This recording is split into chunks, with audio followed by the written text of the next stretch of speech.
Hello, Moz students. How are you? I hope you are all fine because I am fine. Thank God. We are here today to our 2021 lesson, our first lesson this year. And my name is Arrone Macuácua. I am an English teacher, and I'm here today to talk about the first and second conditionals. Well, are you ready to go? Today we're going to learn about first and second conditionals. Well, you may ask, what are those conditionals? What is unconditional? To understand that, I'm going to present you that we have here. We use when we want to say that a situation described in the main clause depends on another situation, we use the conditional clause. Let's try to understand this. For example, we have an example that we can say. We have a situation that is called situation A and another situation that is called situation B. Okay? To say that situation A depends on situation B, we are going to use a conditional clause. Suponhamos que temos uma situação que podemos chamar de situação A e uma outra situação que podemos chamar de situação B. Para a situação A acontecer, depende da situação B, não é? Então, para falar desse tipo de situações onde uma situação depende da outra situação, nós usamos o conditional clause. A conditional clause begins with if. A conditional clause begins with if. At the beginning we have if, or a word such as when, which means the same as if. Numa oração condicional, não é? Nós temos, logo no início, nós temos o if. Tá bem? Temos o if. E podemos ter o if, como também podemos ter uma outra palavra, como o when, porque tem a mesma equivalência em termos de significado, tem a mesma equivalência que o if. Okay? Do you understand? Very good. So, what is first conditional? You can ask me, teacher, what is a first conditional? And when we can use that? We use the first conditional when there is a real possibility that something will happen in the future. Let's try to see. For example, we have something that we know that is going to happen in the future, but to say that things that's going to happen in the future, it's going to depend on the situation. Para dizer que tem uma situação, não é, que vai acontecer no futuro, mas que essa situação depende de uma situação, nós vamos usar o que? O first conditional, para falar de situações possíveis, de algo que vai acontecer no futuro. Ok? Para falarmos de uma possibilidade que sabemos que vai acontecer no futuro. To talk about a real possibility that is something will happen in the future. Do you understand?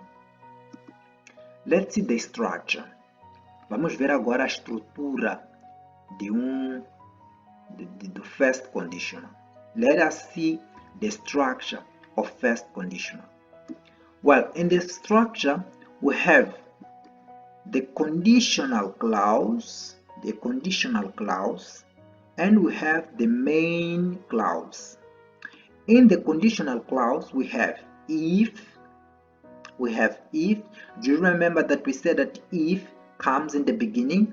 We have if it comes in the beginning of the conditional clause.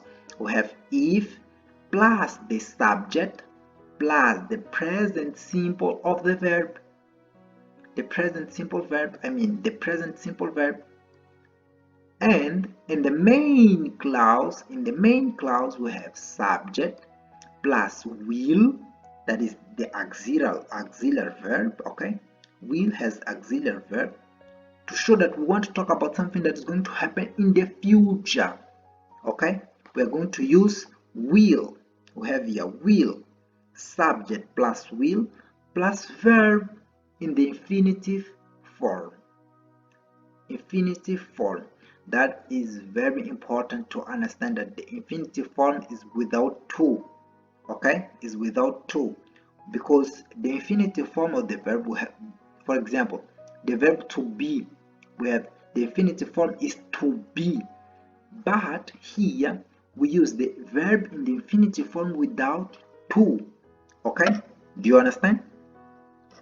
There is something that we all have to know. When we are talking about the first conditional or the conditional clauses, it's very important to understand that the conditional clause can come before or after the main clause. Okay, and when the conditional clause, when the conditional clause comes first, we use a comma to separate the conditional clause and the main clause. Let us start this example situation. Well, we have here the conditional clause. If it rains, do you see here the comma? Because the conditional clause is the first conditional, is the first clause. Okay, is the first clause. We have the conditional clause plus the comma, a comma.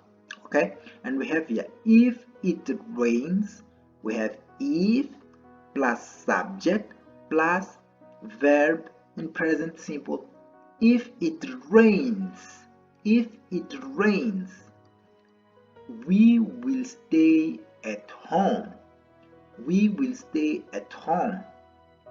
We, subject, will, auxiliary verb, future auxiliary verb. Stay is the verb in the infinitive form without to, because the infinitive form of the verb stay is to stay, and we have here the infinitive form without to. We will stay at home. Do you understand, class?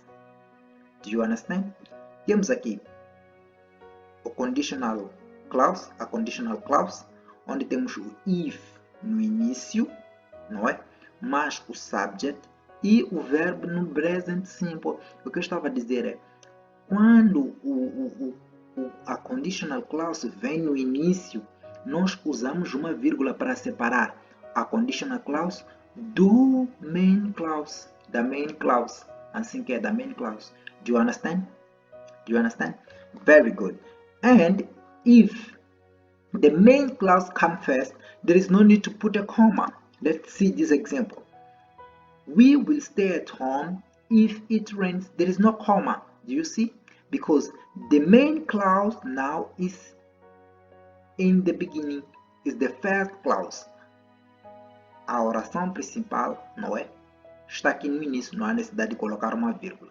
Só se estivesse lá no fim que colocaríamos uma vírgula. Do you understand? Let's see those pictures. If it rains, okay? If it rains, se chover, if it rains, it's raining. You see, it's raining. it's raining. If it rains, what's going to happen when it rains? We will stay, okay, we will stay at home. Do you see? I'm here, my wife is here, my younger daughter is here. We are at home. We are at home because what? Because it is raining. If it rains, we will stay at home. It's a real possibility. Okay? It's a real possibility. Very good. That's great. If it rains, we will stay at home. It's a real possibility. Now, we are going to talk about the second conditional. I hope you have understood the first conditional, okay? Because we are going to talk about the second conditional now. We use the second conditional to talk about things which are unreal, things that are not true or not possible to happen in the future, in the present, or the future. Things that don't happen or things that won't happen. We use the second conditional. It's different. It's different. There's a difference between the second condition and the first condition, because in the first conditional, it's possible, it's something that can happen in the future, while in the second conditional, we are talking about things that don't happen or won't happen. It can be in the present or it can be in the future. Okay? Which is the structure of second conditional? We have the conditional clause and the main clause. Do you remember? The main clause and the conditional clause. In the conditional clause, we have if plus subject plus simple past simple, the verb in the past simple. Okay? And in the main clause, we have subject plus would, this modal verb, would plus verb in the infinitive form. Did you see? Did you understand the structure? Let's see some examples so that we can understand this structure better. Let's see this picture. Do you see this dog? This dog has wings. This dog has wings. So we can say, if dogs had wings, okay, we have here the verb to have in the past simple. Well, class, I'm going to give you an handout about the verb, the regular verbs, okay, and we can see this in the description, the video description, ok? Temos aqui o verbo to have. O verbo to have está no passado, simple past, está no passado. Eu devo deixar aqui no... É só verem a descrição do vídeo, tem lá um link para poderem baixar a lista de verbos regulares, tá bem? Que é para poderem perceber melhor quando é que um verbo, como é que um verbo X, um verbo Y fica na sua forma do simple past, do past participle, ok? E é uma ficha que vocês vão usar por muito tempo, então façam lá o download. If dogs had wings, if dog had wings.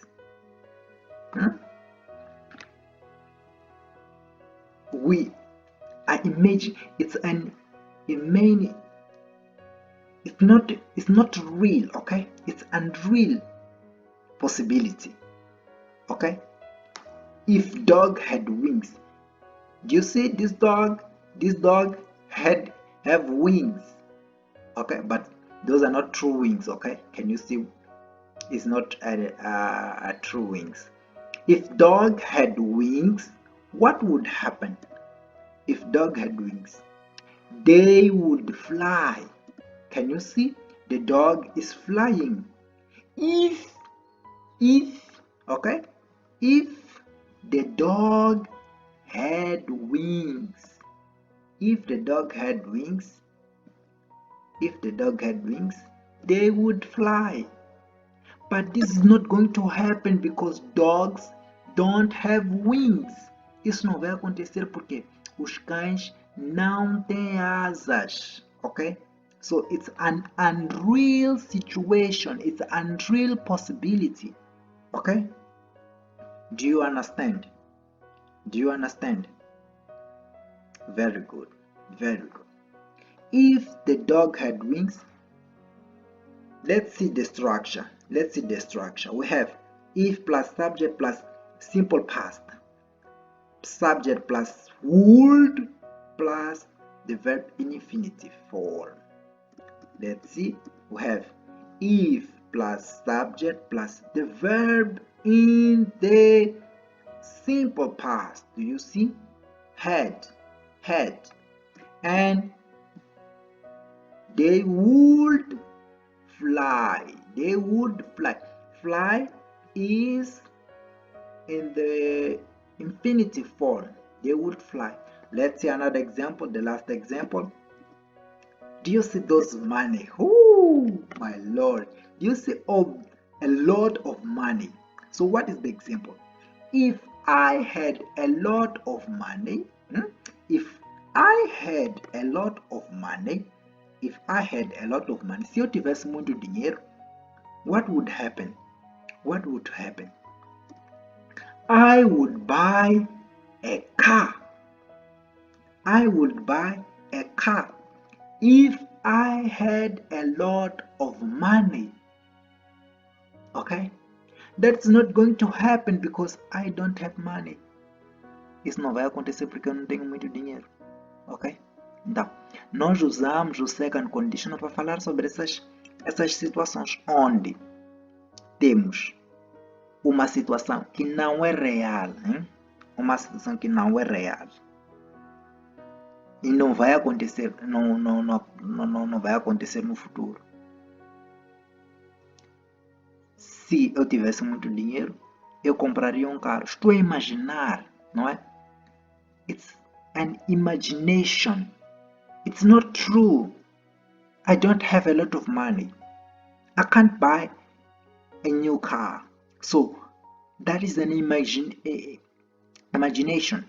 If I had a lot of money, I would buy a car. Do you see? The verb buy is to buy. It is in the infinitive form. Conseguem ver? Buy está no infinitivo. Infinitivo são o to. The would, you see? We have would. I would buy a car. Do you understand? Very good.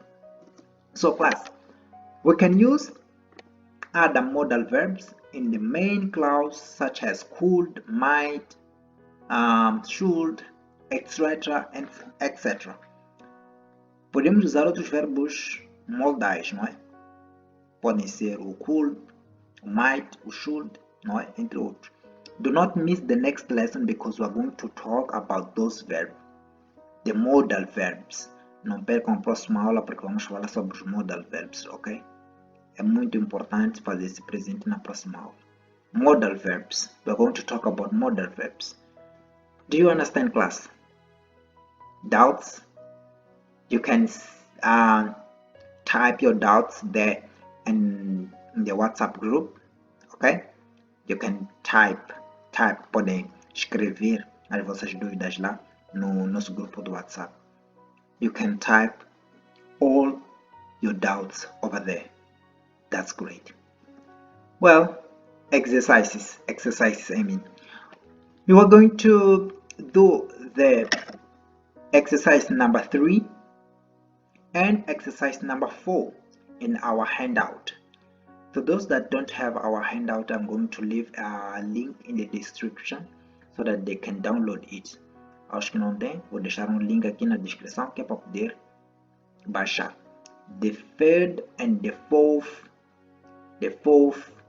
exercise in our handout. Okay, that's great. Thank you, class, for being with me here watching this lesson. I hope you have learned, and I believe that that's going to help you because this year you have examinations. That's going to be very helpful for you. Okay, so it's done. Thank you, and goodbye. Thank you.